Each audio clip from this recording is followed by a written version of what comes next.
Bangga bersarung mangga. Assalamualaikum warahmatullahi wabarakatuh. Assalamualaikum warahmatullahi Allahumma sholli ala syadina Muhammad wa ala ali syadina Muhammad. wabarakatuh. Bismillahirrahmanirrahim. Izin bertanya Buya, saya sudah menikah 14 tahun tapi belum dikaruniai anak. Saya dan suami berencana mengadopsi anak dan sempat membicarakan dengan keluarga. Namun kakak kami bilang baiknya tidak mengadopsi anak karena jika anak tersebut laki-laki maka bukan mahram buat ibu angkatnya ataupun sebaliknya. Bagaimana hukum dalam Islam tentang mengadopsi anak Buya? Dan jika berkenan saya memohon doa dari Buya dan saudara muslim yang hadir di sini untuk mendoakan kami agar diberikan keturunan. Terima kasih. Assalamualaikum warahmatullahi wabarakatuh. Assalamualaikum warahmatullahi wabarakatuh. Kebahagiaan dalam rumah tangga itu seharusnya tanpa syarat memang. Baik punya anak atau tidak punya anak, baik rezeki melimpah atau lagi rezeki kurang. Jangan bahagianya di saat banyak duit, di saat harta sempit, tatanya jadi tidak bahagia. Kok nasib buruk banget? Sudah sempit hartanya, bahagianya hilang. Oh. Sebab kalau sudah bahagia itu justru menepis. Penawar kebahagiaan rumah tangga, penawar sempitnya rezeki. Sehingga sempitnya rezeki menjadi tidak terasa. Kenapa? Indah dalam rumah tangga. Biarpun tidak punya anak karena dia bahagia. Jangan bahagia digantungkan dengan anak, tidak bahagia dari Allah tanpa anak. Dan tidak jaminan punya anak bahagia loh ya, sebab bahagia tetap dari Allah. Banyak orang punya anak sengsara dengan anaknya kok. Sengsaranya tidak saja di dunia sampai akhirat karena salah mendidik anak. Maka kami himbau bagi yang sudah punya anak, jaga anak, itu amanat. Sempurnakan dalam mendidik anak sebisa mungkin. Hantarkan pada kemuliaan, pada keselamatan. Bagi yang tidak punya anak, banyak orang tidak punya anak tapi hebat kok mereka. Siti Aisyah nggak punya anak, nggak mengurangi kemuliaannya, ahli surga. Imam Nawawi nggak punya anak, apakah menjadi rendah nilainya? Tidak. Banyak orang-orang tidak punya anak tapi mereka berjaya. Maka bagi yang belum punya anak, maka hendaknya pertama, bukan hendaknya, harus jangan saling menyalahkan. Kalau ternyata menemukan istrinya punya masalah, suaminya punya masalah, tidak boleh saling merendahkan. Karena suamimu mandul itu bukan kemauan dia, istrimu mandul bukan kemauan dia. Mandul, bahasa mandul, gabuk, itu bukan kemauan dia. Dia nggak mau, tapi Allah jadikan dia semacam itu. Bukan karena dia rendah, karena memang begitu Allah buat. Sehingga jangan saling merendahkan. Maka sebaiknya memang tidak boleh saling tahu deh siapa yang bermasalah. Kalau sudah terlanjur tahu, tolonglah yang sehat harus lebih punya perasaan dan punya hati. Punya perasaan, punya hati. Kadang-kadang Masya Allah hati ini menyakitkan. Dasar kamu sih, makanya kamu tidak bisa hamil. Allah sakit istri. Atau sang istri berkata, kamu sih tidak bisa membuahi. Menyakitkan. Bukan begitu. Orang mukmin tidak menyakiti. Ada sebuah kisah sekelumit. Kisahnya panjang, saya potong di awal saja. Kalau sampai akhir panjang kisah. Seorang suami istri tidak punya anak. Akhirnya pergi ke dokter. Dan memang sebaiknya tidak usah pergi ke dokter. Kalau pergi ke dokter harus punya persiapan. Kalau seandainya ada keputusan dokter yang mengatakan bermasalah, harus sabar. Dua-duanya, khususnya yang tidak bermasalah. Kenapa yang dikhawatirkan yang sehat itu akan menjadi mudah emosi? Sebab menganggap pasalnya kita tidak punya anak gara-gara kamu. Ini gara-gara kamu terus. Mana ada bahagia setelah itu? Cuman kalau seandainya ada seperti itu, lebih baik tidak boleh saling tahu. Kalau terpaksa harus saling tahu, karena karena harus periksa biar ngelihat, mungkin ada orang spermanya katanya lemah dan sebagainya, susah membuahi, kemudian harus pakai tambah vitamin segala macam mungkin, atau ini itu.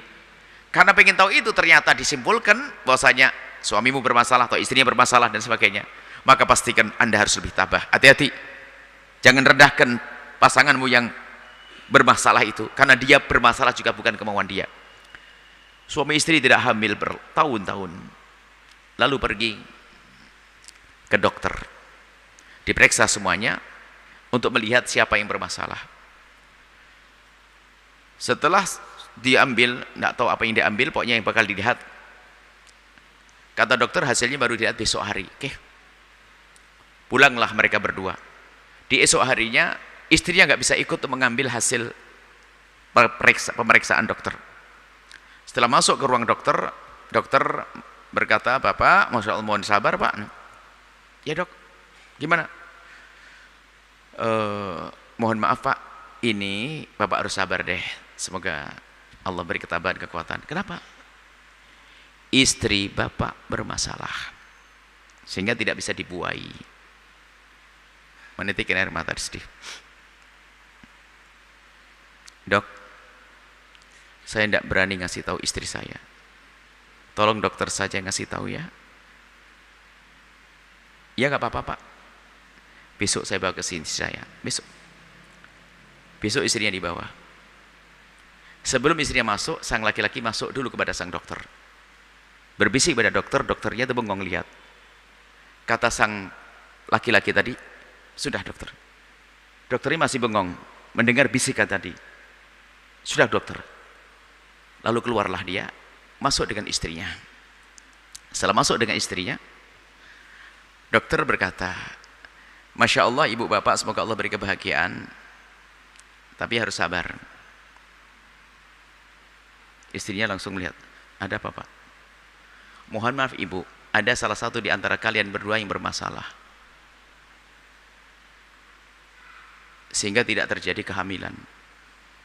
Kata istrinya, siapa yang bermasalah dok? Mohon maaf ibu, ibu harus sabar.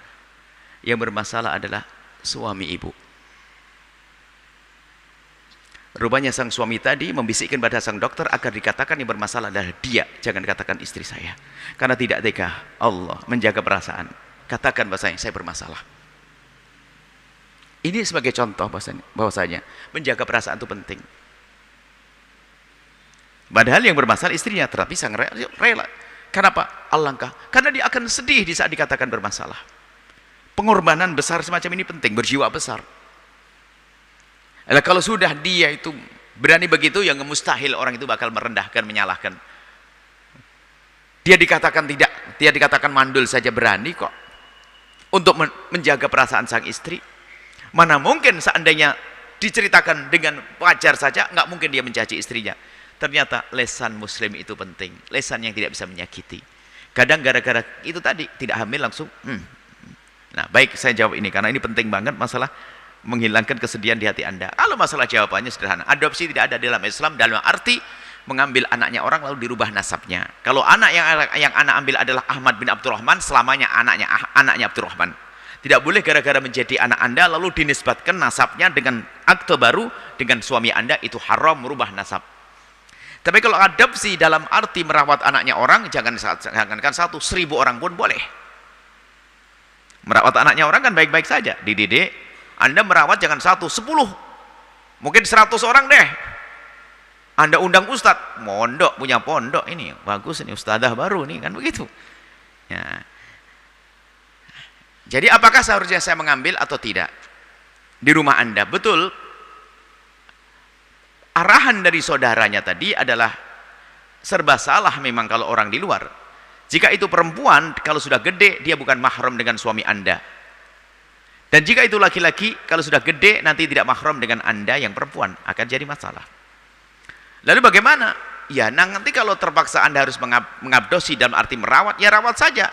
Akan tapi setelah itu di saat pada umur tertentu dikasih tahu dan jaga jarak, selesai. Selesai kalau Anda memang perlu mendidik anaknya orang. Sebab menolong orang kan penting. Mungkin anak yatim yang Anda ambil, anak yatim piatu Anda ambil, mungkin anak di mana Anda perlu. Jadi mungkin niat baik Anda itu, kalau memang niatnya untuk berbuat baik, ya jangan di stop. Anda mungkin ambil anaknya orang, Anda didik sebaik mungkin, dan beritahu kalau Anda bukan ibunya yang sesungguhnya. Pada akhirnya Anda harus beritahu.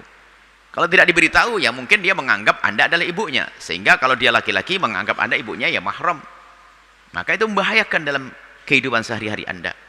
Baik, sudahlah, kalau memang Anda bingung, ya sudahlah, yuk bangun pondok tahfidz aja deh. Anda punya uang berapa, nanti 20 anak, dengan santri ustadz 1, Anda setiap hari ngeliat anak kecil di situ, banyak, anaknya banyak.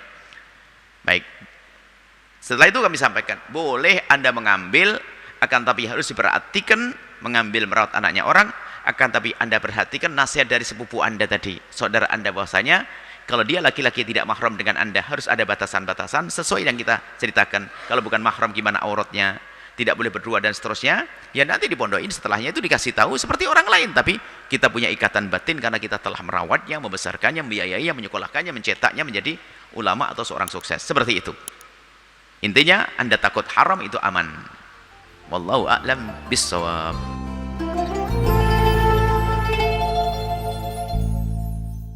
Sarung mangga, sarung kebanggaan kita. Bangga bersarung mangga. Sahabat Al-Bahjah TV, setelah menyaksikan video ini, jangan lupa bersolawat kepada baginda Nabi Muhammad. Shollu ala Nabi Muhammad. Allahumma sholli alaihi wa ala alihi wa sahbihi.